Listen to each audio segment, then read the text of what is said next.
Hello guys, आज मैं top 10 ऐसे एनिमे कैरेक्टर्स के बारे में बात करने जा रहा हूं जो कि अभी 2020 में और आने वाले कुछ सालों में भी वो इसी रैंक पर रहेंगे। तो होप करता हूं तुम लोगों को मेरी आज की रैंकिंग पसंद आए। और वीडियो को शुरू करने से पहले मैं दो बातें यहाँ पर ये क्लियर कर दूं कि भाई मैं हर सीरीज में से उसका मेन कैरेक्टर लूंगा अपनी लिस्ट में। तो एज ए एग्जाम्पल तुम लोगों को अगर मैं समझाऊं तो जैसे कि मैंने गोकू को अपनी लिस्ट में लिया है, तो ऐसा तो नहीं है ना कि गोकू ही सबसे ज्यादा पावरफुल बंदा है अपनी ही सीरीज में। नहीं, वो सबसे ओवर पावर्ड नहीं है, बल्कि उससे भी ऊपर बंदे बैठे हैं, जैसे कि ग्रैंड प्रिंस, ज़ेनू, वेज, सारे ही एंजल, वो बहुत ही ऊपर है उसके। बहरहाल कहने का मतलब ये है कि भाई जो कि मेन कैरेक्टर है ना एनीमे के, मैं वो लूंगा, अब चाहे वो हीरो हो या विलन हो। और दूसरी बात ये है कि भाई मैं ज्यादा किसी की भी पावर पर बात नहीं करूंगा, क्योंकि आज की वीडियो का पर्पस है कि कौन किसी ज्यादा पावरफुल है। तो without further ado, here we गो।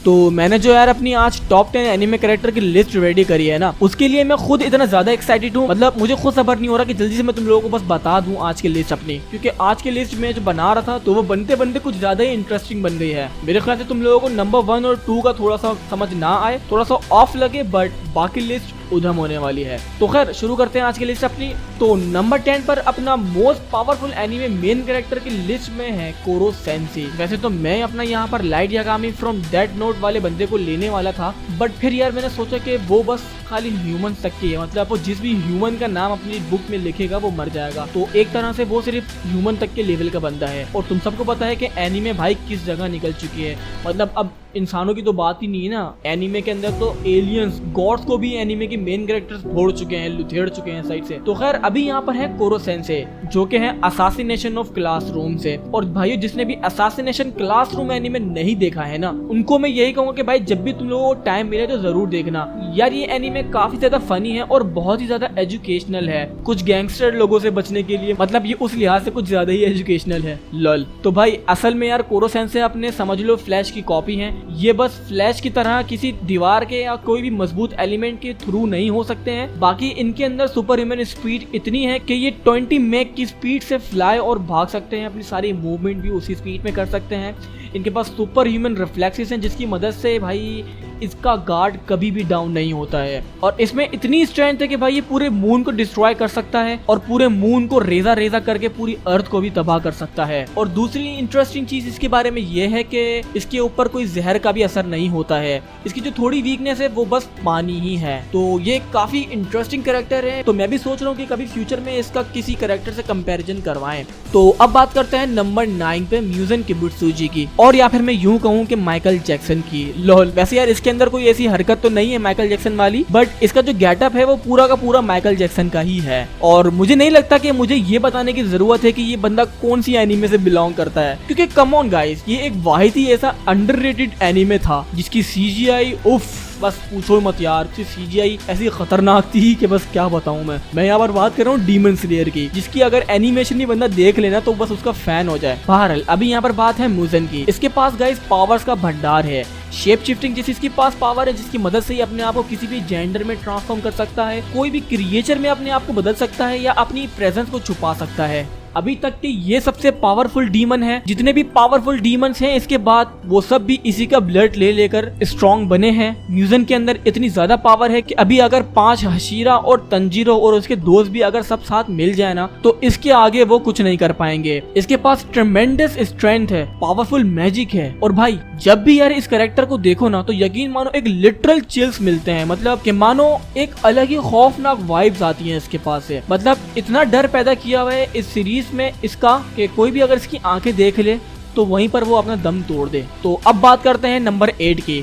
अब यहाँ पर मैं अपने one of the favourite character की बात करूंगा। तो बैकग्राउंड के म्यूजिक से यार तुम लोगों को समझ में आ ही गई होगी कि मैं किस कैरेक्टर की यहाँ पर बात करने जा रहा हूँ। तो उसका नाम है यार ऑल माइट। जी हाँ भाइयों, ये वही कैरेक्टर है जिसकी एक पंच की खाली शॉक वेव से पूरी सिटी का मौसम ही बदल गया था। कड़कती धूप थी और जब उसने पंच मारा था अपना, तो अचानक से वहाँ पर बारिश होने लग गई थी। मतलब वो सीन यार इतना ज्यादा एपिक था, मैं वीडियो के अंदर दिखाने की कोशिश करूंगा, कॉपीराइट ना आ जाए बस। बहरहाल वो सीन ऐसा था कि यार बस पूरी एनीमे में best of the best scene था वो। तो अभी थोड़ी सी ऑल माइट पे बात करें तो ये है अपना माई हीरो अकेडमिया एनीमे से। और भाई जिसने अभी तक के माई हीरो अकेडमिया एनीमे नहीं देखा है उसने मानो कुछ नहीं देखा है। इस एनीमे के अंदर अंदर पावर्स को क्वर्क कहा जाता है और ऑल माइट के पास सबसे पावरफुल क्वर्क था जिसका नाम था वन फॉर ऑल, जो कि उसने अपना वन फॉर ऑल क्वर्क पास कर दिया है यंग मिडोरिया को, जो कि इस क्वर्क को हैंडल नहीं कर पाता है। मतलब एक तरह से यार वो तो इस क्वर्क की बेइज्जती करता है। ऐसा कोई बंदा है ही नहीं जिसने ऑल माइट की तरह इस क्वर्क को यूज करा हो। मतलब ऑल माइट का यार एक अलग ही स्वैग था और जबकि उसने अब रिटायरमेंट ले ली है तो ये बात हजम करना बहुत ही ज्यादा मुश्किल है मेरे लिए खास करके।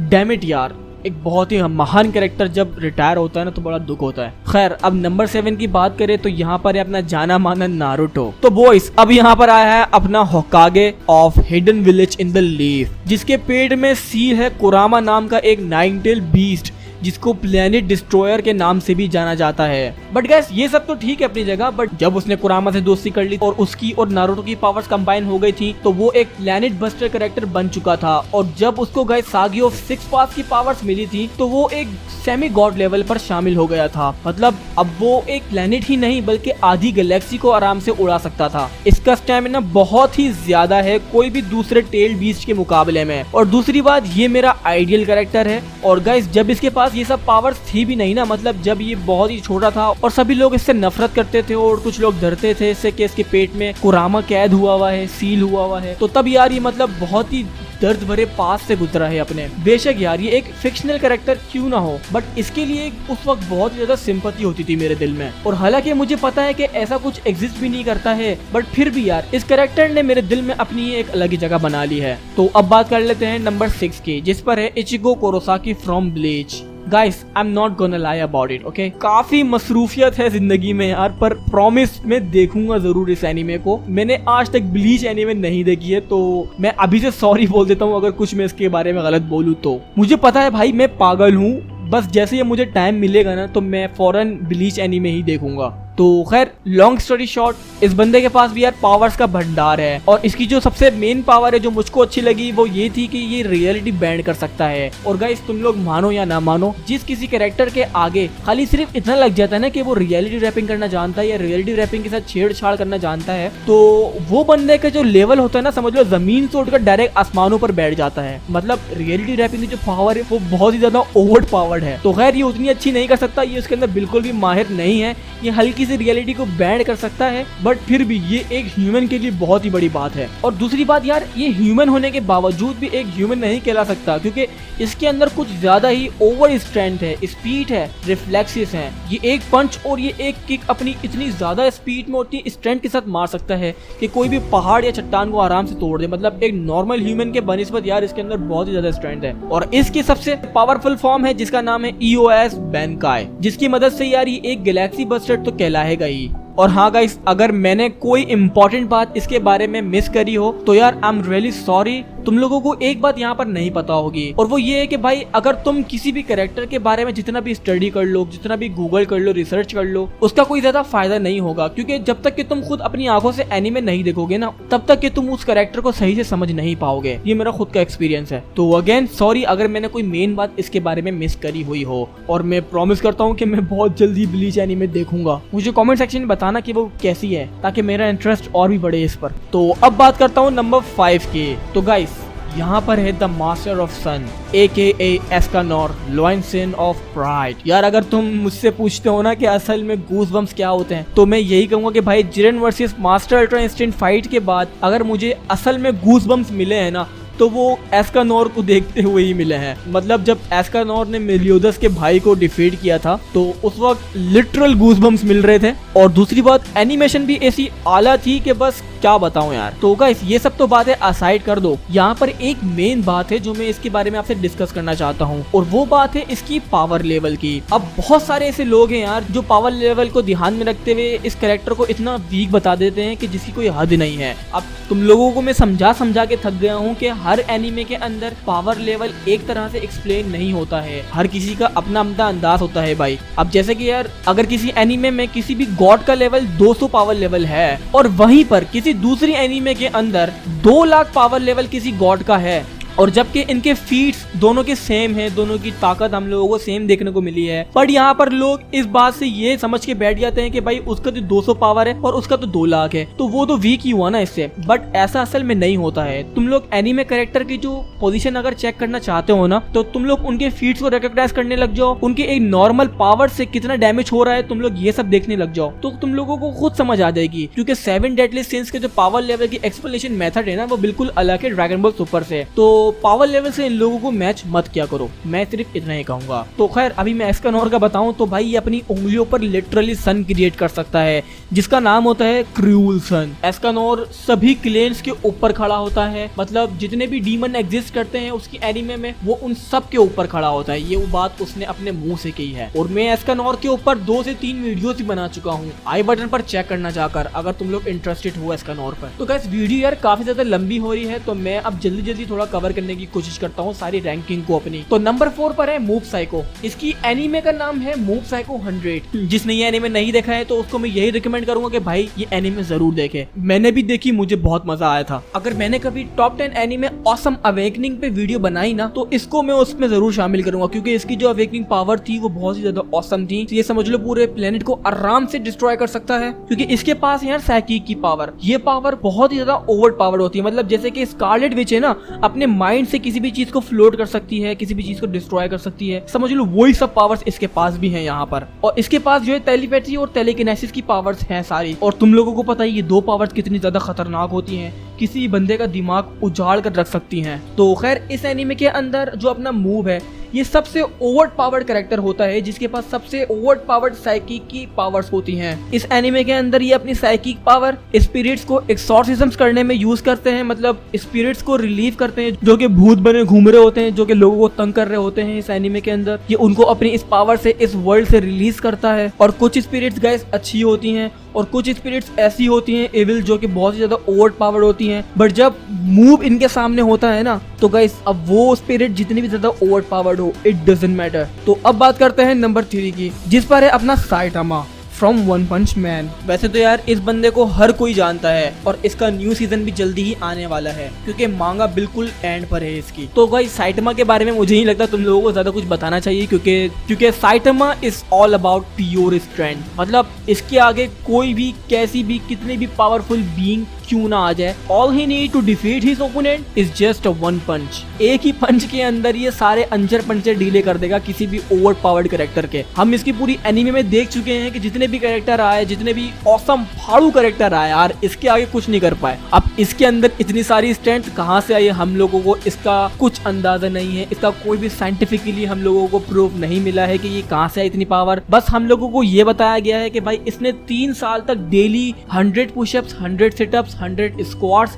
And 10 kilometre run every day करी है, तब जाके इसको ये सब पावर्स मिली हैं। और दूसरी बात, इसने अपने आप को मेंटली ट्रेन भी करा है, जिसके अंदर ये बेचारा 45 डिग्री टेम्परेचर के अंदर पंखा बंद करके, एसी बंद करके, मोटा सा कंबल लेकर उसके अंदर गहरी नींद में जाकर सोता था। और उसका नतीजा सिर्फ और सिर्फ यही निकला कि इसके सारे बाल उड़ गए, इसकी सारी फीलिंग्स चली गई। दुनिया में क्या हो रहा है इसको घंटा कुछ फर्क नहीं पड़ता, और अगर इसको सिर्फ कुछ फर्क पड़ता है तो वो सिर्फ सेल का है। मार्केट में जो सेल लगी होती है उसका इसको सिर्फ टेंशन होती है कि भाई जल्दी से जाके ये सेल ले ले। तो वैसे अगर देखा जाए तो भाई अगर इसके सामने कोई गॉड भी आगे खड़ा हो जाए ना इसकी एनीमे का, तो इसके कानों में जू भी नहीं जाती। इसकी पावर्स इतनी है कि इसने आसमान से गिरते हुए मेटियोर को टुकड़ों टुकड़ों में एक ही पंच में तब्दील कर दिया था। वो मेटियोर गाइस ऐसा था कि अगर वो पूरे सिटी पे गिरता ना, तो उसके साथ साथ पूरा समझ लो आधा का आधा कंट्री डिस्ट्रॉय हो जाता। इतना बड़ा मेटियोर था। और जितने भी ए रैंक उसकी एनीमे में बंदे हैं ना, वो सब पीछे हट गए थे कि भाई इसको कोई नहीं रोक सकता। वहीं उसी वक्त साइटामा आता है और बोलता है तू मेरे शहर पर नहीं गिर सकता। वहीं पर उछलकर वो एक पंच मारता और उसको रेजा रेजा कर देता है। और गाइस तभी इस बंदे की सीरीज का नाम वन पंच मैन रखा गया है। अब बात करते हैं नंबर 2 की और नंबर 1 की। तो देखो यार तुम लोग ना डिसअपॉइंट मत होना, क्योंकि अब जो आने वाले बंदे हैं उन दोनों को मैंने एक ही सीरीज से लिया है। तुम लोग इस बात से बिल्कुल ऑफेंड मत होना कि भाई तूने एक ही 2 मेन कैरेक्टर को एक ही सीरीज से क्यों ले लिया। तो नंबर 2 पर है अपना वेजिटा, प्रिंस ऑफ ऑल साइयन। जहां नारुतो मेरे दिल में यार जगह बनाकर बैठा है, वहीं पर वेजिटा यार पूरा मेरा दिल है। वेजिटा एक ऐसा कैरेक्टर है जिसके अंदर मैं अपने आप को ढूंढने की कोशिश करता हूँ। उसका ऐसा कोई एक सीन नहीं होता जिसके अंदर मैं इंटरेस्टेड नहीं होता, एक हल्की सी स्माइल मेरे चेहरे पर नहीं होती। अब तुम लोग गे वाली फीलिंग मत समझना भाई, बट उसका एक अलग ही स्वैग है यार। अगर मैं वेजिटा को नहीं ऐड करता ना आज की लिस्ट में तो यकीन मानो मेरी लिस्ट पूरी नहीं होती। और ये बंदा असल में यार डिजर्व करता है टॉप 2 पोजीशन मेरी आज की रैंकिंग में। वैसे अगर देखा जाए अभी जो मांगा चल रही है उसके अंदर जो है वेजिटा अपना गोकू को सरपास कर चुका है, बट ये बात अलग है गोकू मास्टर अल्ट्रा इंस्टिंक्ट समझ लो भूल चुका है एकदम। उसको समझ लो याद ही नहीं कि ऐसा कुछ उसके पास था, वो बस अल्ट्रा इंस्टिंक्ट पर अटका है। और जबकि वेजिटा ने अल्ट्रा इंस्टिंक्ट को सरपास कर दिया है।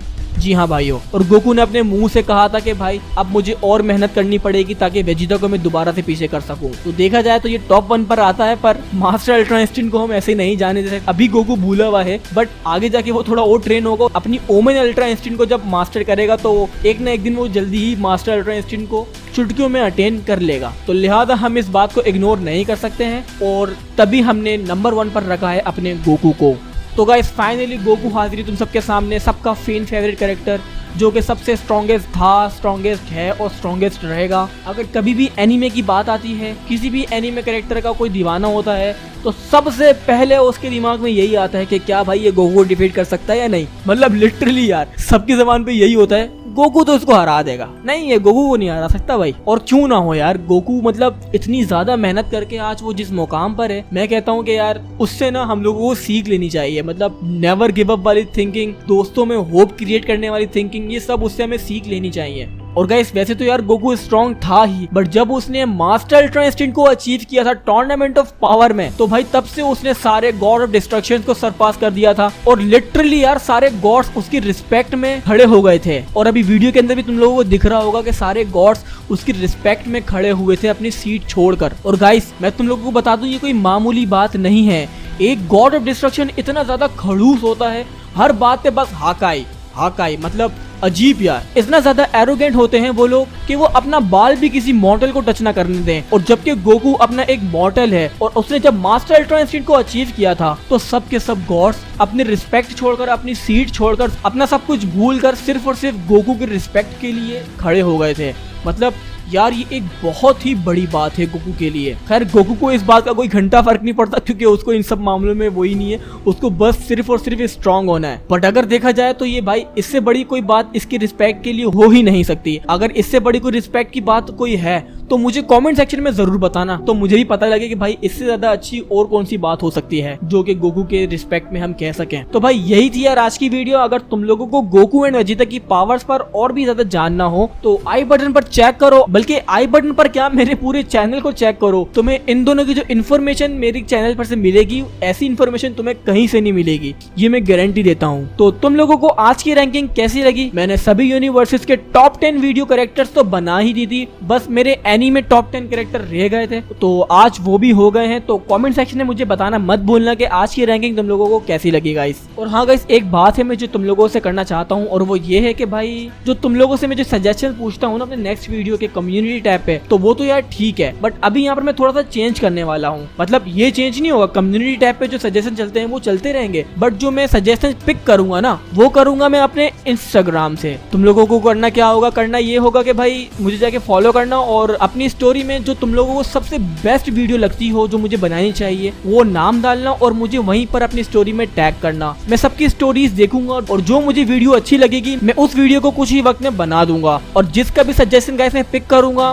तो उसका मैं नाम अपनी वीडियो के एंड के अंदर शो कर दूंगा और उसके लिए शॉर्ट आउट दे दूंगा। तो याद रखना अगली बार से मुझे जो सजेशन देना हो तुम लोगों को तो कोशिश यही करना कि अपने अपने इंस्टाग्राम की स्टोरीज पर मुझे टैग करना और वहीं पर अच्छी से अच्छी वीडियो का नाम मुझे सजेस्ट करना। तो सब्सक्राइब करो यार चैनल को, लाइक करो, इस वीडियो को शेयर करो अपने दोस्तों के साथ। मैं मिलता हूँ नेक्स्ट वीडियो में, टिल देन फेयरवेल।